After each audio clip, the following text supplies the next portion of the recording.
അധ്യായം 14. ജോനാഥന്റെ സാഹസികത.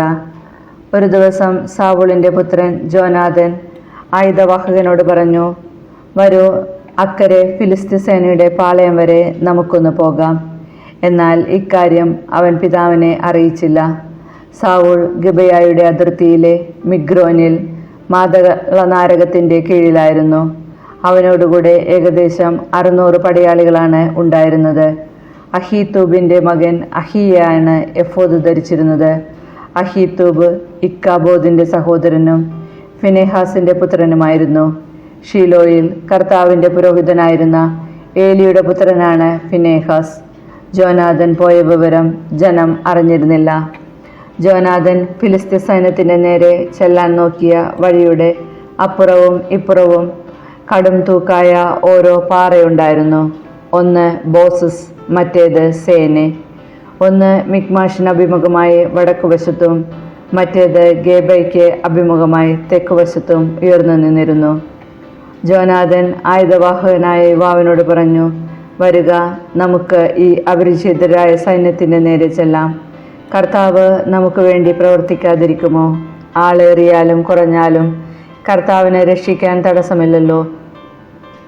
ആയുധവാഹകൻ അവനോട് പറഞ്ഞു, അങ്ങയുടെ ഇഷ്ടം പോലെ. ഞാൻ അങ്ങയുടെ കൂടെ തന്നെയുണ്ട്. അങ്ങയുടെ ഇഷ്ടമാണ് എൻ്റേതും. ജോനാഥൻ പ്രതിവചിച്ചു, നമുക്ക് അവരുടെ നേരെ ചെന്ന് അവരുടെ മുൻപിൽ പ്രത്യക്ഷപ്പെടാം. ഞങ്ങൾ വരുവോളം അനങ്ങിപ്പോകരുതെന്ന് അവർ പറഞ്ഞാൽ മുൻപോട്ട് പോകാതെ നമുക്ക് അവിടെ തന്നെ നിൽക്കാം. കടന്നു വരുവിനെന്ന് പറഞ്ഞാൽ നമുക്ക് കയറി ചെല്ലാം. കർത്താവ് അവരെ നമ്മുടെ കയ്യിൽ ഏൽപ്പിച്ചിരിക്കുന്നു എന്നതിന് അതായിരിക്കും അടയാളം. അങ്ങനെ അവർ ഇരുവരും ഫിലിസ്ത്യ സേനയുടെ മുൻപിൽ പ്രത്യക്ഷപ്പെട്ടു. ഇതാ, ഒളിച്ചിരുന്ന ഗുഹകളിൽ നിന്ന് ഹെബ്രായർ പുറത്തു വരുന്നു എന്ന് ഫിലിസ്ത്യർ വിളിച്ചു പറഞ്ഞു. കാവൽ സൈന്യം ജോനാഥനെയും ആയുധവാഹകനെയും അഭിവാദനം ചെയ്തുകൊണ്ട് പറഞ്ഞു, ഇങ്ങോട്ട് കയറി വരുവിൻ, ഞങ്ങളൊരു കാര്യം കാണിച്ചു തരാം. ജോനാഥൻ ആയുധവാഹകനോട് പറഞ്ഞു, എൻ്റെ പിന്നാലെ വരിക. കർത്താവ് അവരെ ഇസ്രായേലിന്റെ കരങ്ങളിൽ ഏൽപ്പിച്ചിരിക്കുന്നു. ജോനാഥൻ ഇഴഞ്ഞ് മുകളിൽ കയറി. ആയുധവാഹകൻ പിന്നാലെയും. കാവൽ സൈന്യം ജോനാഥന്റെ മുൻപിൽ വീണു. ആയുധവാഹകനാട്ടെ ഓരോരുത്തരെയായി വധിച്ചു. ജോനാഥനും അവനും കൂടി നടത്തിയ ആ ആദ്യ സംഹാരത്തിൽ ഒരേക്കർ സ്ഥലത്തിനുള്ളിൽ 20 പേരെ വധിച്ചു. പാളയത്തിലും പോർക്കളത്തിലും ജനങ്ങൾക്കിടയിലും അമ്പരപ്പുളവായി. കാവൽ സൈന്യവും കവർച്ചക്കാരും നടുങ്ങി. ഭൂമി കുലുങ്ങി. അതിഭയങ്കരമായ സംഭ്രാന്തി പടർന്നു. പുരുഷാരം ചിന്നിച്ചിതറി ഓടുന്നത് ബെഞ്ചമിനിലെ ഗിബെയയിലുണ്ടായിരുന്ന സാവൂളിന്റെ കാവൽക്കാർ കണ്ടു. അപ്പോൾ സാവൂൾ തന്നോടുകൂടി ഉണ്ടായിരുന്ന ജനത്തോട് പറഞ്ഞു, നമ്മുടെ കൂട്ടത്തിൽ നിന്ന് പോയത് ആരെന്നറിയാൻ എണ്ണി നോക്കുവിൻ. അവർ നോക്കിയപ്പോൾ ജോനാഥനും ആയുധവാഹകനും അവിടെയില്ലായിരുന്നു. ദൈവത്തിന്റെ പേടകം ഇവിടെ കൊണ്ടുവരിക എന്ന് സാവൂൾ അഹിയായോട് പറഞ്ഞു.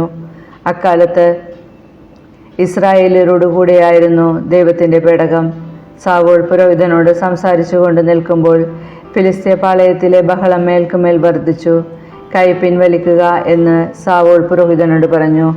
അനന്തരം സാവൂളും കൂടെയുണ്ടായിരുന്ന ജനവും അണിനിരന്ന് യുദ്ധസ്ഥലത്തേക്ക് ചെന്നു. ഫിലിസ്ത്യർ പരസ്പരം പടവെട്ടി നശിക്കുന്നതാണ് അവർ കണ്ടത്. നേരത്തെ ഫിലിസ്ത്യരോടുകൂടെ ആയിരുന്നവരും അവരുടെ പാളയത്തിൽ ചേർന്നവരുമായ ഹെബ്രായർ സാവൂളിനോടും ജോനാഥനോടും കൂടെ ഉണ്ടായിരുന്ന ഇസ്രായേലിയരുടെ പക്ഷം ചേർന്നു. എഫ്രായിം മലനാട്ടിൽ ഒളിച്ചിരുന്ന ഇസ്രായേലിയരും ഫിലിസ്ത്യർ തോറ്റോടിയെന്നറിഞ്ഞ് പക്ഷം ചേർന്ന് അവരെ പിന്തുടർന്നു. അങ്ങനെ കർത്താവ് അന്ന് ഇസ്രായേലിനെ രക്ഷിച്ചു. ബെത്താവിന് അപ്പുറം വരെ യുദ്ധം നടന്നു. ഇസ്രായേലിയർ അന്ന് അസ്വസ്ഥരായിരുന്നു. കാരണം ശത്രുക്കളോട് പ്രതികാരം ചെയ്യുവോളം സന്ധ്യയ്ക്ക് മുമ്പേ ഭക്ഷണം കഴിക്കുന്നവൻ ശപിക്കപ്പെട്ടവനാകട്ടെ എന്ന് സാവൂൾ പറയുകയും ജനങ്ങളെ കൊണ്ട് ശബ്ദം ചെയ്യിക്കുകയും ചെയ്തിരുന്നു. തന്മൂലം ആരും ഭക്ഷണം കഴിച്ചില്ല. ജനം ഈ കാട്ടുപ്രദേശത്തെത്തി. അവിടെ തേൻകട്ടകൾ നിലത്ത് വീണ് കിടപ്പുണ്ടായിരുന്നു. കാട്ടിൽ കടന്നപ്പോൾ തേനീറ്റ് വീഴുന്നത് അവർ കണ്ടു. എന്നാൽ ശബ്ദമോർത്ത് അവരാരും ഒരു തുള്ളി തേൻ പോലും കഴിച്ചില്ല. ജോനാഥനാകട്ടെ തൻ്റെ പിതാവ് ജനത്തെക്കൊണ്ട് ശബ്ദം ചെയ്യിപ്പിച്ച വിവരം അറിഞ്ഞിരുന്നില്ല. അതിനാൽ അവൻ കയ്യിലുണ്ടായിരുന്ന വടിയുടെ അഗ്രം തേൻകട്ടയിൽ മുക്കി അത് ഭക്ഷിച്ചു. ഉടനെ അവൻ്റെ കണ്ണ് പ്രകാശിച്ചു. അപ്പോൾ ഒരുവൻ വന്നു പറഞ്ഞു, ഇന്ന് എന്തെങ്കിലും ഭക്ഷിക്കുന്നവൻ ശപിക്കപ്പെട്ടവനാകട്ടെ എന്ന് നിന്റെ പിതാവ് ജനത്തെ കൊണ്ട് ശപഥം ചെയ്യിച്ചിട്ടുണ്ട്. അവർ ക്ഷീണിച്ചു മരിക്കുന്നു. ജോനാഥൻ പ്രതിവചിച്ചു, എൻ്റെ പിതാവ് ഈ ദേശത്തെ കഷ്ടത്തിലാക്കിയിരിക്കുന്നു. അല്പം തേൻ കഴിച്ചപ്പോൾ എൻ്റെ കണ്ണ് തെളിഞ്ഞത് കണ്ടില്ലേ? ശത്രുക്കളിൽ നിന്ന് പിടിച്ചെടുത്ത ഭക്ഷണ സാധനങ്ങൾ ജനം വേണ്ടുവോളം ഭക്ഷിച്ചിരുന്നുവെങ്കിൽ എത്രയോ നന്നായിരുന്നു. ഫിലിസ്ത്യരെ എത്രയോ അധികം കൊന്നൊടുക്കുവാൻ സാധിക്കുമായിരുന്നു. അവർ ഫിലിസ്ത്യരെ മിക്മാഷ് മുതൽ അയ്യാലോൻ വരെ അനുധാവനം ചെയ്ത് സംഹരിച്ചു. ജനം അത്യധികം ക്ഷീണിച്ചിരുന്നു. അവർ കൊള്ളവസ്തുക്കളായ ആടുമാടുകളെയും കിടാക്കളെയും പാഞ്ഞു ചെന്ന് പിടിച്ച് നിലത്തടിച്ചു കൊന്ന് രക്തത്തോടെ ഭക്ഷിച്ചു. അവർ സാവൂളിനോട് പറഞ്ഞു, രക്തത്തോടുകൂടി ഭക്ഷിക്കിയാൽ ജനം കർത്താവിനെതിരെ പാപം ചെയ്തിരിക്കുന്നു. സാവൂൾ പറഞ്ഞു, നിങ്ങൾ അവിശ്വസ്തത കാണിച്ചിരിക്കുന്നു. വലിയ ഒരു കല്ല് എൻ്റെ അടുക്കൽ ഉരുട്ടിക്കൊണ്ടുവരുവിൻ. ഓരോരുത്തനും അവനവൻ്റെ കാളയെയോ ആടിനെയോ ഇവിടെ കൊണ്ടുവന്ന് കൊന്നു തിന്നാനും രക്തത്തോടുകൂടി ഭക്ഷിച്ച് കർത്താവിനെതിരെ പാപം ചെയ്യാതിരിക്കാനും നിങ്ങൾ എല്ലാ ജനങ്ങളോടും പറയുവിൻ. അന്ന് രാത്രി ഓരോരുത്തരും കാളകളെ കൊണ്ടുവന്ന് അവിടെ വച്ച് കൊന്നു. സാവൂൾ കർത്താവിനൊരു ബലിപീഠമുണ്ടാക്കി. അവൻ പണിയിച്ച ആദ്യത്തെ ബലിപീഠമാണത്. സാവൂൾ പറഞ്ഞു, നമുക്ക് രാത്രിയിലും ഫിലിസ്ത്യരെ പിന്തുടർന്ന് പ്രഭാതം വരെ കൊള്ളയടിക്കുകയും സകലരെയും കൊന്നൊടുക്കുകയും ചെയ്യാം. അങ്ങേക്ക് ഉചിതമെന്ന് തോന്നുന്നത് ചെയ്യുക എന്ന് ജനം മറുപടി പറഞ്ഞു. എന്നാൽ പുരോഹിതൻ, നമുക്ക് ദൈവത്തോട് ആരായാമെന്ന് പറഞ്ഞ് സാവൂൾ ദൈവത്തോട് ചോദിച്ചു, ഞാൻ ഫിലിസ്ത്യരെ പിന്തുടരണമോ? അങ്ങ് അവരെ ഇസ്രായേലിൻ്റെ കരങ്ങളിൽ ഏൽപ്പിക്കുമോ? എന്നാൽ അവിടുന്ന് അന്ന് അവന് മറുപടി നൽകിയില്ല. സാവൂൾ കൽപ്പിച്ചു, ജനത്തിലെ പ്രമാണികളെല്ലാവരും അടുത്തു വരട്ടെ. ഇന്ന് ഈ പാപം എങ്ങനെ സംഭവിച്ചു എന്ന് അന്വേഷിച്ചറിയാം. ഇസ്രായേലിൻ്റെ രക്ഷകനായ കർത്താവാണ് ഇത് ചെയ്തത്. എൻ്റെ മകൻ ജോനാഥൻ തന്നെയാണെങ്കിലും മരിക്കണം. ആരും ഉത്തരം പറഞ്ഞില്ല. അവൻ എല്ലാ ഇസ്രായേലിയരോടുമായി പറഞ്ഞു, നിങ്ങൾ ഒരു ഭാഗത്ത് നിൽക്കുവിൻ, ഞാനും എൻ്റെ മകൻ ജോനാഥനും മറുഭാഗത്ത് നിൽക്കാം. നിന്റെ ഇഷ്ടം പോലെയാകട്ടെ എന്ന് ജനം പറഞ്ഞു. സാവൂൾ അപേക്ഷിച്ചു, ഇസ്രായേലിൻ്റെ ദൈവമായ കർത്താവ്, ഇന്ന് അങ്ങയുടെ ദാസനോട് ഉത്തരം പറയാത്തതെന്ത്?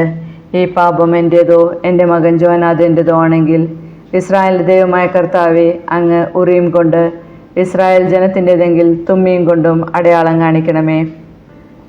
ജോനാഥനും സാവൂളും കുറ്റക്കാരായി കാണപ്പെട്ടു. ജനം രക്ഷപ്പെട്ടു. സാവൂൾ പറഞ്ഞു, എൻ്റെയും എൻ്റെ മകൻ ജോനാഥൻ്റെയും പേരിൽ കുറിയിടുവിൻ. കുറി ജോനാഥൻ്റെ പേരിൽ വീണു. സാവൂൾ ജോനാഥനോട് ചോദിച്ചു, നീ എന്താണ് ചെയ്തത്? എന്നോട് പറയുക. ജോനാഥൻ പറഞ്ഞു, എൻ്റെ കയ്യിലുണ്ടായിരുന്ന വടിയുടെ അഗ്രമുക്കി അല്പം തേൻ ഞാൻ രുചിച്ചു. ഞാനിതാ മരിക്കാൻ തയ്യാറാണ്. ജോനാഥൻ, നീ വധിക്കപ്പെടുന്നില്ലെങ്കിൽ ദൈവം എന്നെ ശിക്ഷിക്കട്ടെ. അപ്പോൾ ജനം സാവൂളിനോട് പറഞ്ഞു, ഇസ്രായേലിനെ വൻ വിജയം നേടിക്കൊടുത്ത ജോനാഥൻ മരിക്കണമെന്നോ? അത് പാടില്ല. കർത്താവാണേ സത്യം, അവൻ്റെ തലയിൽ ഒരു മുടി പോലും നിലത്ത് വീണുകൂടാ. അവൻ ദൈവേഷ്ടമാണ് ഇന്ന് പ്രവർത്തിച്ചത്. അങ്ങനെ ജനം ജോനാഥനെ രക്ഷിച്ചു. അവൻ വധിക്കപ്പെട്ടില്ല. സാവൂൾ ഫിലിസ്ത്യരെ പിന്തുടരാതെ മടങ്ങി. ഫിലിസ്ത്യരാകട്ടെ തങ്ങളുടെ സ്ഥലത്തേക്ക് പോയി. ഇസ്രായേലിൻ്റെ രാജാവായതിനു ശേഷം മോവാബ്യർ, അമോന്യർ, ഏദോമ്യർ, സോബ രാജാക്കന്മാർ, ഫിലിസ്ത്യർ എന്നിങ്ങനെ ചുറ്റുമുള്ള ശത്രുക്കളോടെയെല്ലാം സാവൂൾ പൊരുതി. അവൻ ചെന്നിടങ്ങളിലെല്ലാം വിജയം വരിച്ചു. അവൻ അമലേക്കരോടും വീറോടെ പൊരുതി ജയിച്ചു. ഇസ്രായേലിനെ കവർച്ചക്കാരുടെ കരങ്ങളിൽ നിന്ന് മോചിപ്പിച്ചു. സാവൂളിൻ്റെ പുത്രന്മാർ ജോനാഥനും ഇഷിയും മൽക്കിഷയുമായിരുന്നു. പുത്രിമാരിൽ മൂത്തവൾ മേരബ്, ഇളയവൾ മികാൽ. അഹിമാസിൻ്റെ മകൾ അഹിനോവാം ആയിരുന്നു സാവൂളിൻ്റെ ഭാര്യ. പിതൃ സഹോദരനായ നേറിൻ്റെ മകൻ അബ്നേർ സേനാപതിയും സാവൂളിൻ്റെ പിതാവ് കിഷും അബ്നേറിൻ്റെ പിതാവ് നേറും അബിയേലിൻ്റെ പുത്രന്മാരായിരുന്നു. സാവൂളിൻ്റെ ഭരണകാലം മുഴുവൻ ഫിലിസ്ത്യരുമായി ഉഗ്രയുദ്ധം നടന്നു. ശക്തരും ധീരരുമായവരെയെല്ലാം അവൻ തന്നോടുകൂടെ ചേർത്തിരുന്നു.